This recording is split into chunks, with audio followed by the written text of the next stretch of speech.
It's Chicago Bears Overreaction Monday. My name is Harrison Graham. Welcome to Bears Now. Let's kick things off here. Chase Claypool, is he done in Chicago?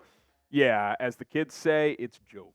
4 smoking Jays on this one. Bear down.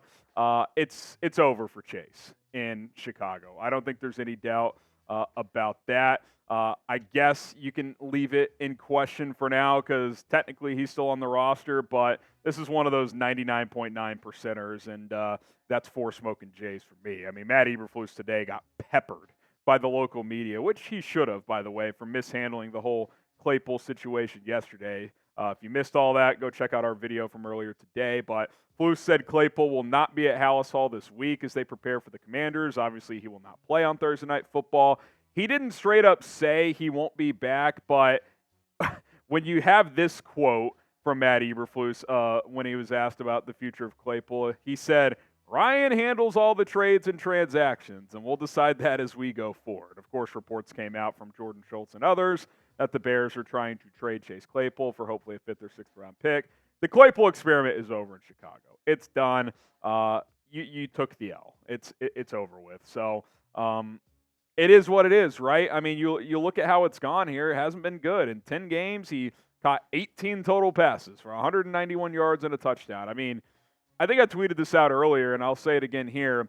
If you told me if you came up with the worst case scenario after they traded for Claypool, I think Claypool and the Bears managed to top it. I mean, there's just no way I would have thought it would have gone this poorly. It's just unbelievable. And fair or not, it's a stain on Ryan Poles as this team's general manager. There's a lot of blame to go around. I don't think Claypool ever fully bought in. I think he's been a problem in the locker room. I don't think the coaches used him properly. I do agree with Claypool on that when he was asked if he was used properly. I don't think he should have answered it the way he did, but I don't think they used him to his strengths, which has been a problem for this staff with several players. But this is Poles' worst move as general manager. I mean, there's just no doubt about it, and he's had some other questionable ones, but this one by far, I mean, you trade a second-round pick that you didn't know was going to be the number 32 pick at the time, but became that, which is a fringe first-round pick, is a first-round pick most years, for a guy who literally did nothing. You won 0 games with him on your team. I mean, think about that. Just brutal. There's no way around it.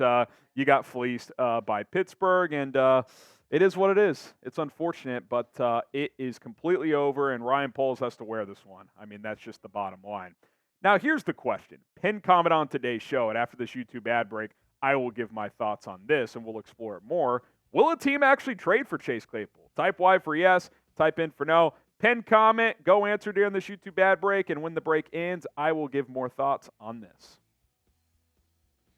All right, so are the Bears going to be able to find a trade for Chase Claypool? I think he's done in Chicago. That's 4 smoking Jays. But an actual trade? I'm actually only going to go 2. People are talking. I think it's possible. But, A, if you do find a trade, it's not going to be much capital at all. You're talking probably a conditional pick, 6th or 7th rounder, and certain incentives have to be met. Games active, stats, etc. And B, most teams around the league are probably like, well, we won't trade for him. We might sign him if you cut him, but we're not going to trade for him. These are some teams that I've seen rumored, and I just think that could make sense. Carolina, there was a report that came out. They're looking for another weapon for Bryce Young. You obviously have that trade partnership in place right now with the DJ Moore trade, so maybe that something could happen there for a late-round pick. 2 divisional teams. Green Bay pushed hard at the deadline last year for Claypool. The Bears ended up offering more. I think Detroit could use another receiver. Now, do you want to trade interdivision? I wouldn't be afraid of facing Claypool. Like, if I can get any pick for him, I would take it. So I would trade him to Detroit or Green Bay. Kansas City Chiefs, they've had some problems at receiver this year. That's a team that gives guys second, third chances. If anybody could get the most out of Claypool, it's them. And then there was a report out there that Philadelphia could add another receiver. They take chances as well. Jalen Carter's worked out. Could it work out with Claypool there? I wouldn't be surprised. Howie Roseman loves to roll the dice, and I could see him potentially considering this as well. Now, if I'm running a team, based on what I've seen in the last 11 months with the Chicago Bears, I would not trade for Chase Claypool. That's just me. Now, are there teams out there that might trade a conditional 6th or 7th? Yeah, I think I just listed a few that make some sense, but the guy has just not been a pro. It'd be one thing if the production was just lacking, but clearly he's causing problems in the locker room. Otherwise, the Bears wouldn't take this stance 4 weeks into the season. So I wouldn't make this move for Claypool. I wanted to give him the benefit of the doubt for last year, give him a chance this year, and it just has not worked out. And I think it's pretty clear that he is hitting the road.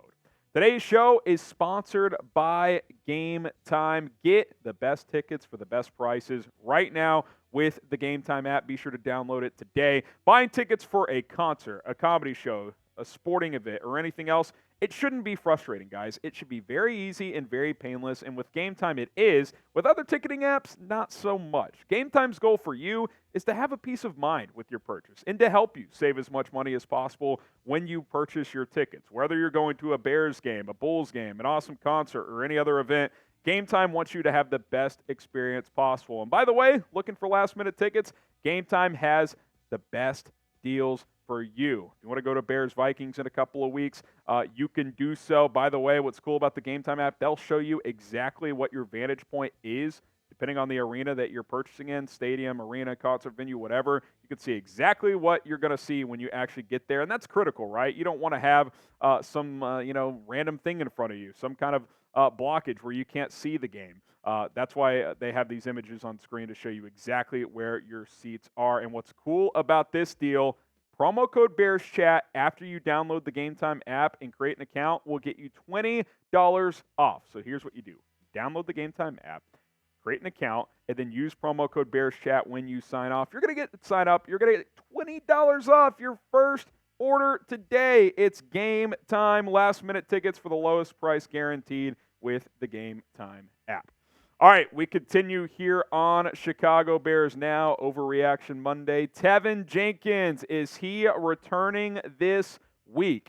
I'll go 3 smoking Jays. We don't know with 100% certainty at the exact moment of this filming if he will play on Thursday, but I do think there's a good possibility, and we're definitely trending that way because Matt Eberflus announced that the Bears have opened Jenkins' practice window, which means they have 21 days to activate him off of IR. He is eligible to return from injury reserve this week because he has set out the first 4 weeks of the season, which short-term IR forces you to miss at least 4 weeks.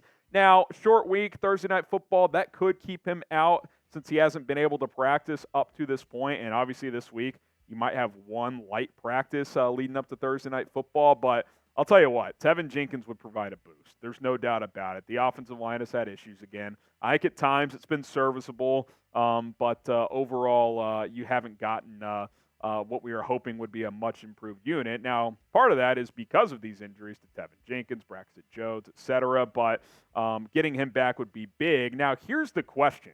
As you look at the offensive line, Larry Borom at left tackle, Cody Whitehair at left guard, obviously Cody Whitehair at center. Where does Tevin Jenkins plug in? Obviously, the plan was for him to play left guard, and I think that would probably be what they do. So, okay, you plug him in there. Does Cody Whitehair go to the bench, or does he go back to center where he practiced all offseason and you bench Lucas Patrick? Or do you consider playing Tevin Jenkins at left tackle, which the prior regime drafted him to be? Now, I've always thought he's better at guard. He's right on the fringe of what you want your tackles to have in terms of arm length. But I think he is athletic enough to be a decent tackle. I think he's a better guard, but you just wonder if you're trying, the old adage, get your best 5 out there. Is playing him at left tackle getting your best 5 out there? Possibly. It's definitely a possibility. I thought Larry Borom struggled against Denver, but he played okay in week 3 against Kansas City, but I did not think he was good this week. Had 2 brutal penalties, got beat on multiple speed rushes. It's tricky. I don't think I would put Jenkins back out there at tackle because you've just moved him around so much already, but I do wonder what this Bears coaching staff is going to do with him because if you put him at left guard, you basically have to decide between Cody Whitehair and Lucas Patrick in terms of who's going to play at center. So what do you think? Will Tevin Jenkins play on Thursday night? Type P for play or W for won't.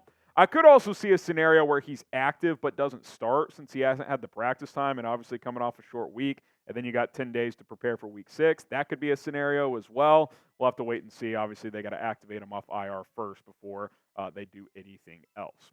Speaking of Thursday Night Football, we will be live for a Bears versus Commanders watch party. Be sure to join us here on the channel. We'll go live at 6 o'clock Central Time on Thursday night. Kickoff, I believe, 7:15, 7:20 from FedEx Field. Can the Bears snap a 14-game losing streak? Well, They couldn't hold on to a 21-point lead against Denver, but you know what? Rolly and I are going to be here and watch it along with all of you. So subscribe, turn on your notifications. We, of course, will see you every game day, including this Thursday night.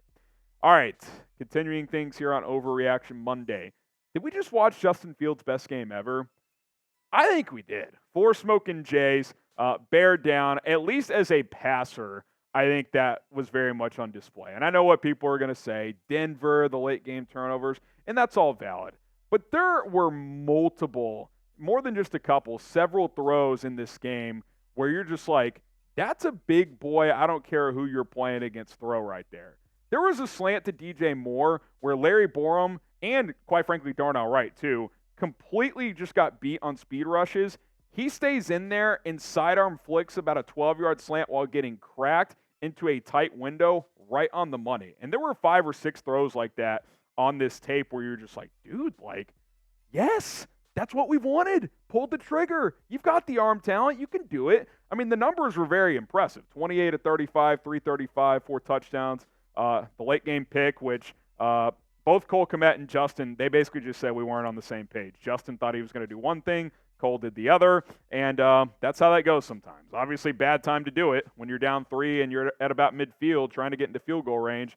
But other than that, and obviously the play-action boot, scoop, and score where he got rocked right after he turned on the play fake, he played a damn near perfect game. He was 23 of 24 to start with the 1 incompletion being a Hail Mary attempt. I get it. It's Denver. I get it. The way it ended is not how you want to. But, like, can you mentally find a way to build off of this? Now, I'm not going to go full Matt Eberflus and say, we've got momentum. Let's go. No, you don't. You don't have momentum. You blew a big lead against a bad football team. Turnovers late. Defense fell apart. Like, you don't have momentum. But can you, when the dust settles a little bit here, maybe by tomorrow, look at this and be like, there was a lot of really good stuff in here. Like, he played like a damn good NFL quarterback yesterday. Now, it's one game against a bad team. Can he do it again? Can he do it against Washington on the road on Thursday night with your backs against the wall again? You're under a lot of pressure to start winning games. If you can, that's some steps in the right direction. If not, if it's another setback game, then, well, this game against Denver probably doesn't end up meaning that much. If you're rooting for Justin Fields, I am.